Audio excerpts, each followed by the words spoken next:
Good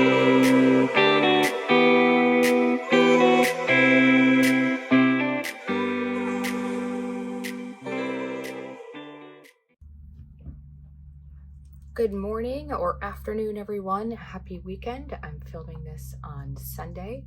And again, per usual, I figure when I'm going in and digging into the planners and setting them up for the month or rearranging things, I always like to come on and share that with you, especially because to take the stigma out of you set up this planner and it has to be perfect and you have to stick to it.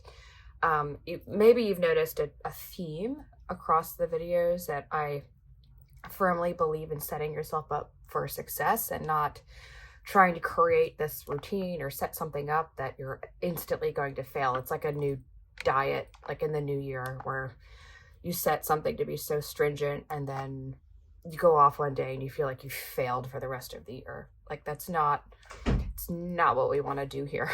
So, what I realized, and you may have seen a prior video where I'm setting up my goals for the year, and I can link that, or really goals for the quarter.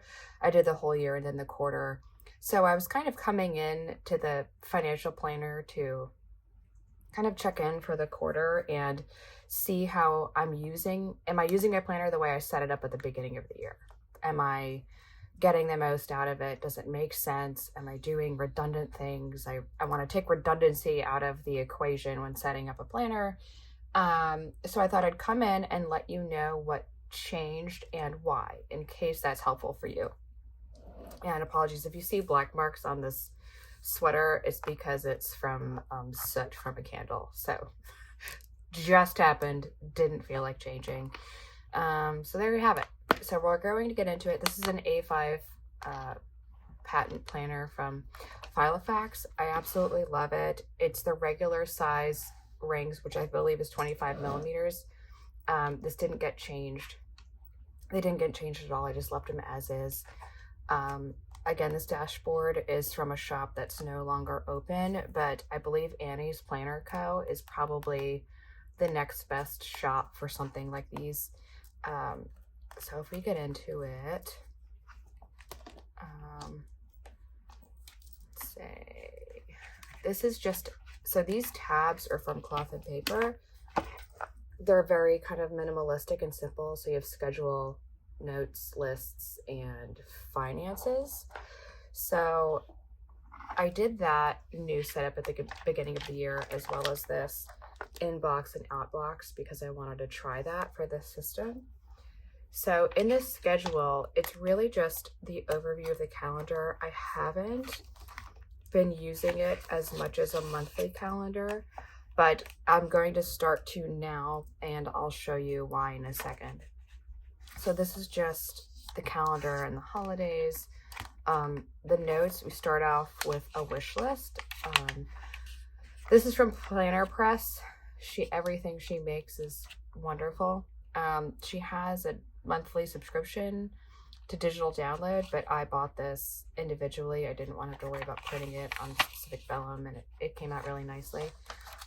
So just some wish list items. I don't remember the shop this is from. If I remember, I'll link it below, but I apologize that I don't remember, and it's not anywhere on the logo. But I love that. Peonies are my favorite flower, peonies and hydrangea, so that was perfect. This is just so pretty to look at, so I left that there. Now the inbox, I just last night added some additional scratch paper for when I'm doing math. These are from Cloth and Paper, half sheets. This is the finance routine. It's a little scribbly, which is why I have this page flag to go in and rewrite it. But this is basically, do I do it every payday, every day, monthly, and just to kind of get it sorted so I know I'm always dotting the I's, crossing the T's. And this 2022 at a glance is really like, you know, how much has been spent since the last pay period or the last monthly statement. And I like to keep track of that because it helps with the budget that I have in Excel. Again, I can link that above. Most of my financial planning system and budgeting is in Excel because I have everything set to auto calculate. I've been using it for years. I fine tune it every year. It's also available to download in my Etsy shop. It's a great place to start if you've never had a $0 budget before, if you're trying to figure out what your budget is. And I think it's a great place to start. Again, I keep referencing diet because that's like the easiest thing to relate it to. That you almost don't know how much you're consuming until you track it, or where you need to eat more, eat less, or time it better. Like, it's just, you kind of baseline. You just track everything you're doing for a week and you notice patterns. So budgeting is the same way. So that's why I like the Excel tracker, because if you're brand new, you can track it and just see where you're starting and then go from there. Now, this is where the major change comes in, because this budget monthly from Cloth and Paper, I love the setup. I tweaked it a bit because it's supposed to be, I believe it's like, this is monthly, so it's supposed to be the month, and then all of the cards or whatever you have for a budget, maybe it's sinking funds, maybe it's how much to spend in utilities, going out, clothing, kid expenses, medical bills, whatever it is. But I switched it because for me, my brain works better that if I have an Apple credit card, I want to know what's happening on it monthly. And it's perfect because there's 6 months. So, or excuse me, 12 months, 6 months on each side. So I figured, you know what, it works out best for me to have one card and see what I'm doing monthly, instead of trying to look over like 12 pages to see what's happening every month for that one card. Now, I did follow the Dave Ramsey principles. When I have a credit card, 98% of the time it's paid off the second I put something on it. I'm blessed with some low interest rates, or zero interest on some things. So it doesn't really pay me to carry a balance. I try not to, but if I have to, I know it's like a zero balance. It's not going to impact me. I keep an eye very closely on revolving balance. I keep an eye on my Experian credit score. So a bit of I'm not a financial analyst by any means, but I pay a lot of attention to finances. So I have some things covered up, and these pages are clipped together just because you don't need to know how much I'm spending a month on things. Maybe you're curious, but we're going to keep that in for a moment. But this was a good setup for an example. Nothing has been written in it. Instead of the month, I wrote the card. Haven't really spent anything at Nordstrom actually until March, until this month. With return to office, I bought some flat shoes because I don't own flat shoes. I own a lot of high heels, but no flats. So in the transition of being home for a couple of years, I don't know that I want to go right to high heels every day. So I'll track that. But now on to what changed. So this works better for me, again, because I have such a good system set up in Excel. And maybe I'll flip to a clip and show you kind of what that Excel looks like, and then come back so that you understand maybe why I'm not tracking everything monthly. So I'll try and do that, and insert it here, and then after you see that, you'll understand kind of why this changed. All right, so here's the Excel tracker that I use. This is just a copy paste for the sake of downloading. So what I'm going to do, I'm going to go into January here and put in an income. So say that's $2,000 for the first 2 weeks.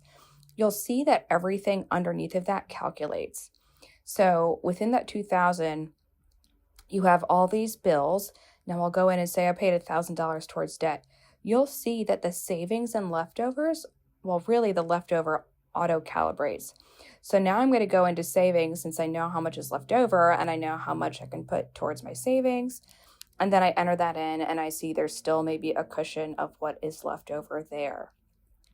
As that is all calculated, You can see that there's a running total on the left for all of the months and what is calculated in each row.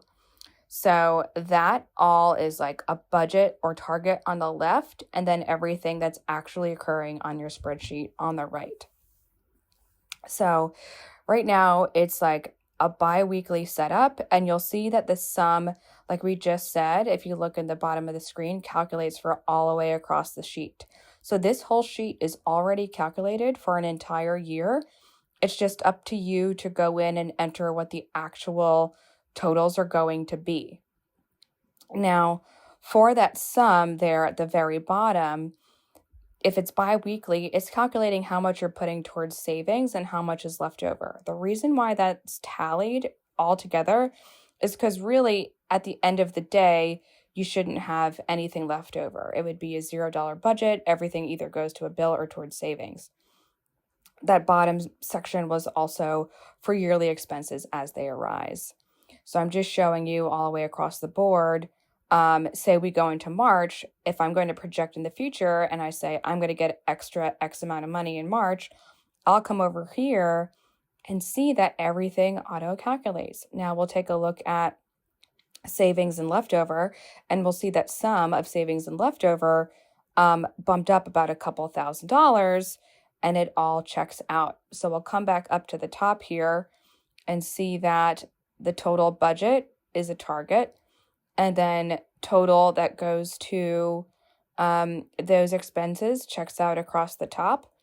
And then we see that that's also a total.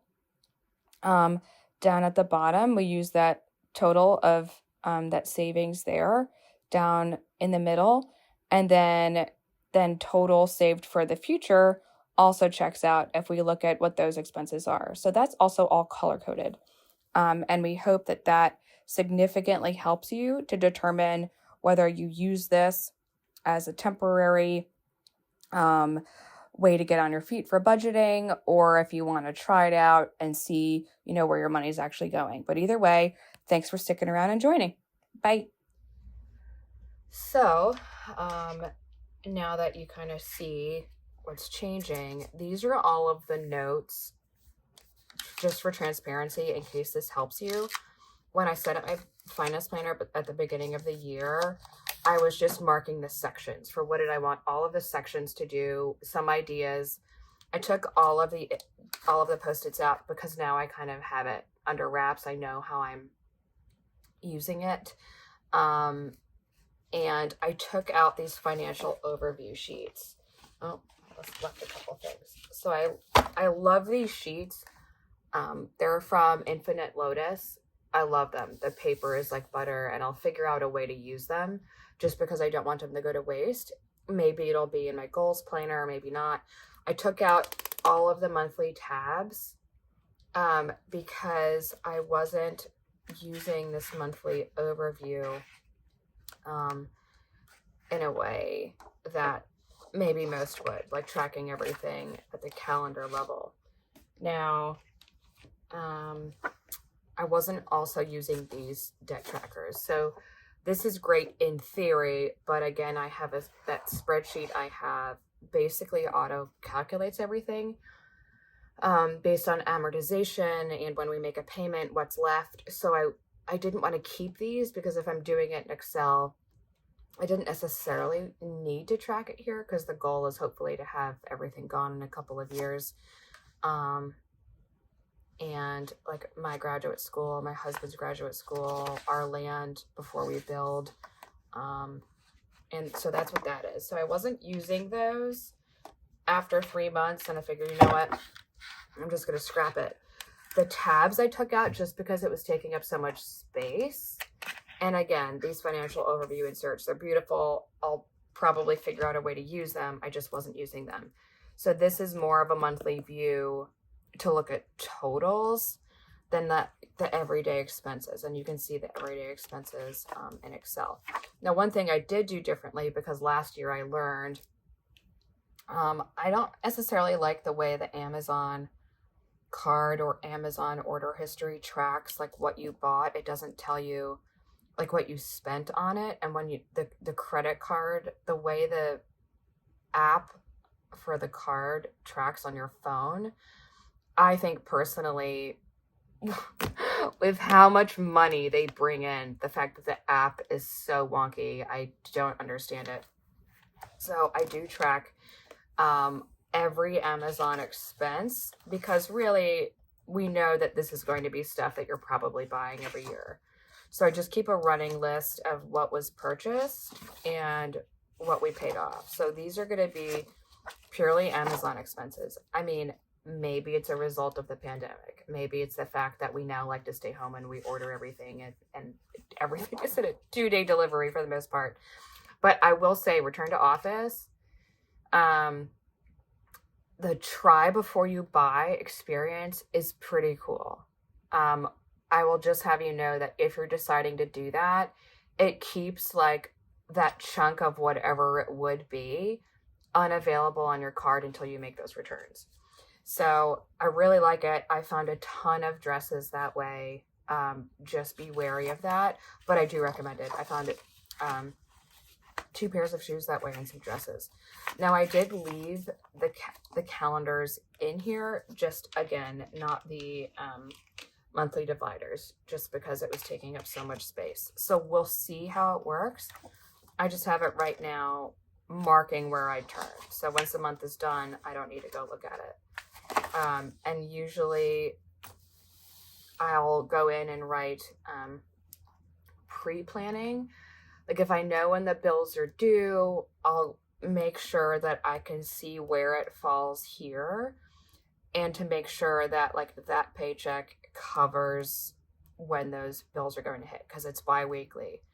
So it's not the same date every month. It's not, the 15th and 30th or 31st. It's not once a month. I've had all kinds. When I was teaching, it was once a month. When I was in my last job, it was it was twice a month.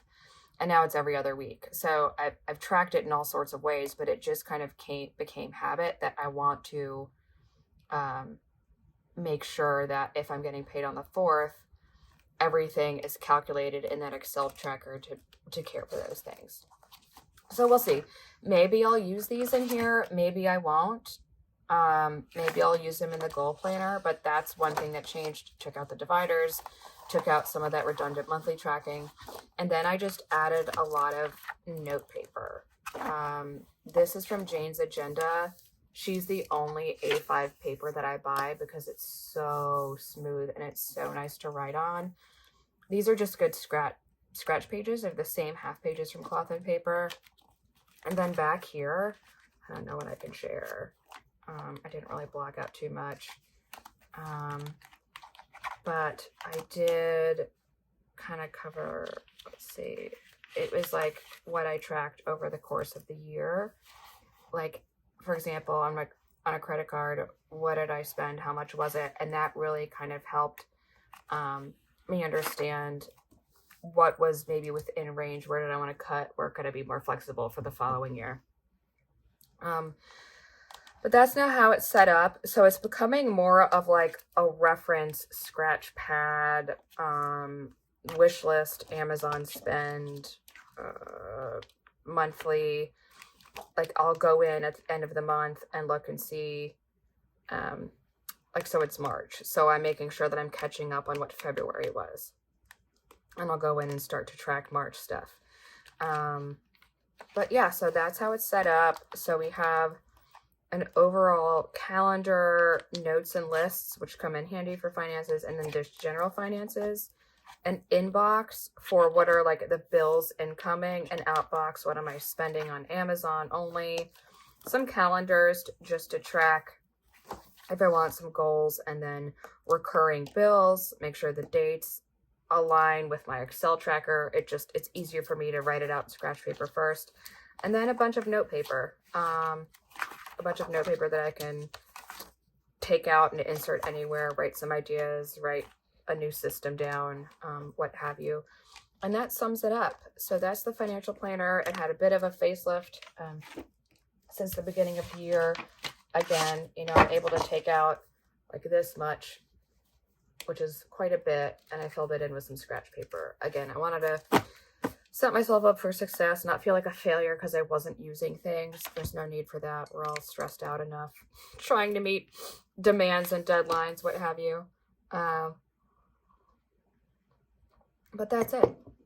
If you like this video, please don't forget to hit the like button and subscribe to my channel if you have not. If you have any questions about the system or budgeting or finance, tracking, please do leave a comment. I am more than happy to help. This has saved my life. It's been a system that has been fine-tuned over the course of the years. It really, really works for me. I think it would work for you, especially if you're sitting there and you're thinking, oh my gosh, I have no idea what I'm spending every month, or I really need to get my butt in gear. I haven't done this yet this year, because if your year was like mine, it was maybe a bit of a rough start to 2022. And now it's kind of settling down. You take a look at your system and say, you know what, now I have a little bit more bandwidth. I can get in and figure it out and get it all set up. Again, I'm more than happy to help. I'll share the links of all the things setting this up initially, so you can see some of the differences. The Excel tracker that I have, you can download, put all your numbers in, play with it, and go from there. So anyways, again, thank you for joining and for watching. I hope this was meaningful and helpful to you. I appreciate your time. We know that there's a finite amount of it and it's limited, so thank you for sharing that with me today. And until next time, I'll see you then. Thanks for joining, everyone. Bye.